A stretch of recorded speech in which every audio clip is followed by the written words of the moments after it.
दरवर्षी लाखो भारतीय चांगली नोकरी मिळावी, जास्त पगार मिळावा आणि कुटुंबाचं आयुष्य बदलावं म्हणून एक स्वप्न घेऊन आपलं घर सोडतात. Saudi Arabia, Dubai, Qatar, Kuwait, Oman, Bahrain अशा खाडी देशांमध्ये म्हणजेच गल्फ कंट्रीजमध्ये जातात. अनेकांच्या घरात आजही गल्फमध्ये नोकरी करणारा एखादा सदस्य तरी असतो. त्यामुळे गल्फ म्हणजे चांगल्या कमाईचं ठिकाण असं सगळ्यांना वाटतं. पण या भुरळ घालणाऱ्या चित्रामागे एक काळी बाजू सुद्धा आहे. अशी बाजू ज्याची चर्चा फार कमी वेळा होते, कारण गेल्या काही वर्षात हजारो भारतीयांचा परदेशात मृत्यू झाला आहे आणि त्यातील बरेच मृत्यू हे याच खाडी देशांमध्ये झालेत. हे मृत्यू का होत आहेत, त्यामागचं नेमकं कारण काय आहे? कामाच्या ठिकाणी सुरक्षेचा अभाव आहे का? भारतीय कामगारांवर जास्त कामाचा ताण असतो का? आणि सरकार त्यांच्यासाठी काय करतंय? या सगळ्या प्रश्नांची उत्तरं जाणून घेणार आहोत आजच्या या व्हिडिओमध्ये. नमस्कार, मी श्रुती पाटील आणि तुम्ही पाहतात लगावपत्ती. भारतातून दरवर्षी लाखो तरुण रोजगाराच्या शोधात खाडीत अर्थात गल्फ देशांकडे जातात. बांधकाम, तेल, गॅस उद्योग, कारखाने, ट्रान्सपोर्ट, हॉटेल या क्षेत्रात गल्फमध्ये भारतीयांची मोठी मागणी असते. त्यामुळे भारतात मिळणाऱ्या पगाराच्या तुलनेनं या देशात पगार जास्त मिळतो. परिणामी अनेक जण कर्ज काढून किंवा एजंटमार्फत परदेशात जातात. मात्र परराष्ट्र मंत्रालयाच्या आकडेवारीने एक चिंताजनक वास्तव समोर आणले आहे. 2023 ते 2025 या 2 वर्षाच्या कालावधीत परदेशात कामाच्या ठिकाणी झालेल्या अपघातांमध्ये 800हून अधिक भारतीय कामगारांचा मृत्यू झालाय. धक्कादायक बाब म्हणजे या मृतांपैकी तब्बल 55% मृत हे खाडी देशांमध्ये म्हणजेच दुबई, कतार, कुवेत, ओमान, बहरीनमध्ये झालेत. म्हणजेच सरासरी प्रत्येक आठवड्यात 3 भारतीय कामगार खाडी देशांमध्ये काम करताना त्यांनी आपला जीव गमावलाय.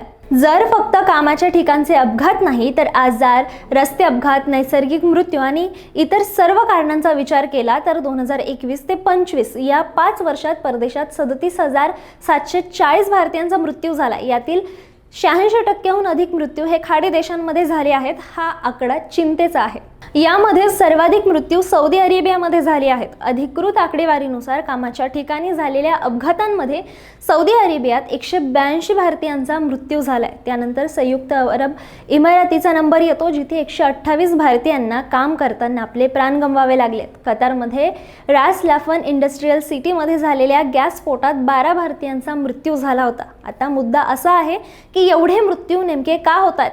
तर यामागे एकच कारण नाहीये, अनेक कारणांचा एकत्रित हा परिणाम आहे. यातलं सर्वात मोठं कारण म्हणजे अत्यंत प्रतिकूल हवामान. खाडी देशांमध्ये उन्हाळ्यात तापमान 50 अंश सेल्सिअसच्या जवळ पोहोचतं. अशा परिस्थितीत बांधकाम, रस्ते, कारखाने आणि तेल गॅस प्रकल्पांवर सलग अनेक तास काम करावं लागतं.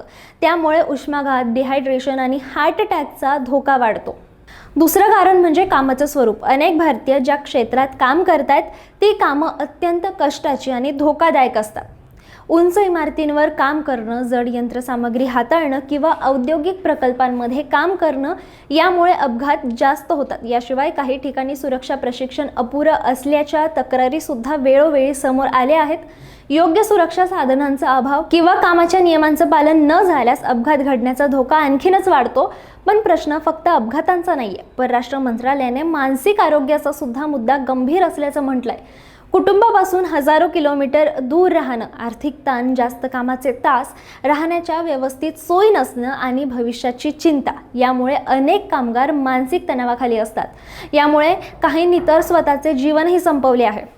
या देशात राहणीमानाचा सुद्धा मोठा प्रश्न आहे. अनेक कामगार कमी जागेत मोठ्या संख्येने राहतात. काही ठिकाणी स्वच्छतेचा अभाव, आरामासाठी पुरेसा वेळ नसणं आणि सलग 10 ते 12 तास काम अशा परिस्थिती असल्याने विविध अहवालांमध्ये नमूद करण्यात आलं आहे. वेतन उशिरा मिळणं किंवा कपात होणं अशा तक्रारी सुद्धा वेळोवेळी समोर आल्या आहेत. काही मानवी हक्क संघटनांनी आणखीन एक गंभीर मुद्दा उपस्थित केला आहे. बऱ्याचदा कामाच्या ठिकाणी झालेल्या मृत्यूची नोंद नैसर्गिक मृत्यू किंवा हृदयविकाराचा झटका म्हणून केली जाते असा आरोप करण्यात आला आहे. अशा प्रकारच्या नोंदींमुळे मृत व्यक्तीच्या कुटुंबाला मिळणाऱ्या नुकसान भरपाईवर सुद्धा मोठा परिणाम होतो. याच पार्श्वभूमीवर भारत सरकारने सुद्धा काही उपाययोजना केल्या आहेत. दुबई, रियाद, जेद्दा आणि नवी दिल्ली येथे प्रवासी भारतीय सहाय्यता केंद्र सुरू करण्यात आलं आहे. परदेशात अडचणीत सापडलेल्या भारतीयांना मदत, कायदेशीर सल्ला आणि मार्गदर्शन देण्याचं काम ही केंद्र करतात. याशिवाय ई-मायग्रेट पोर्टलद्वारे सरकार मान्य एजन्सीमार्फतच भरती करण्याची व्यवस्था करण्यात आलेली आहे, जेणेकरून फसवणुकीच्या घटना या कमी होतील। विशेषतः महिला कामगारांच्या सुरक्षेसाठी सुद्धा अतिरिक्त नियम लागू करण्यात आले आहे। खाडी देशाने सुद्धा काही कामगार संरक्षणाचे नियम जारी केले आहेत, जसे कतारमध्ये कामगाराचा पासपोर्ट जप्त करण्यावर कायद्याने बंदी आहे। सौदी अरेबियामध्ये ठराविक सेवेनंतर पेड लीव्ह आणि मेडिकल लीव्हची तरतूद आहे। अनेक देशांमध्ये उन्हाळ्यात दुपारच्या सर्वाधिक उष्ण वेळेत बाहेर काम करण्यावर बंदी घालण्यात येते, जेणेकरून उष्माघाताचा धोका कमी होईल। मात्र नियम असणं आणि त्यांची प्रत्यक्ष अंमलबजावणी होणं या दोन वेगवेगळ्या गोष्टी आहेत। म्हणूनच गल्फमध्ये जाणं म्हणजे धोका आहे किंवा तिथं जाणं चुकीचं आहे असं म्हणता येणार नाही। आज सुद्धा लाखो भारतीय तिथे प्रामाणिकपणे काम करतात, चांगलं उत्पन्न मिळवतात आणि आपल्या कुटुंबाचं जीवनमान सुधारतात। पण त्याच वेळी सुरक्षित भरती प्रक्रिया, योग्य रोजगार करार, कामगारांचे हक्क, विमा, सुरक्षा नियम आणि आपत्कालीन मदतीची माहिती या सर्व गोष्टी प्रत्येक भारतीयाला माहीत असणं गरजेचं आहे। परदेशात मोठी स्वप्न पूर्ण करणं जितकं महत्त्वाचं आहे, तितकंच सुरक्षितपणे आपल्या कुटुंबाकडे परत येणं सुद्धा महत्त्वाचं आहे। तुमच्या मते परदेशात काम करणाऱ्या भारतीय नागरिकांच्या सुरक्षेसाठी आणखीन मोठी पावलं उचलली गेली पाहिजेत का? तुमचं मत आम्हाला कमेंटमध्ये नक्की सांगा। हा व्हिडिओ आवडला असेल तर लाईक करा, शेअर करा आणि अशाच माहितीसाठी लगाव बत्तीला सबस्क्राईब करा।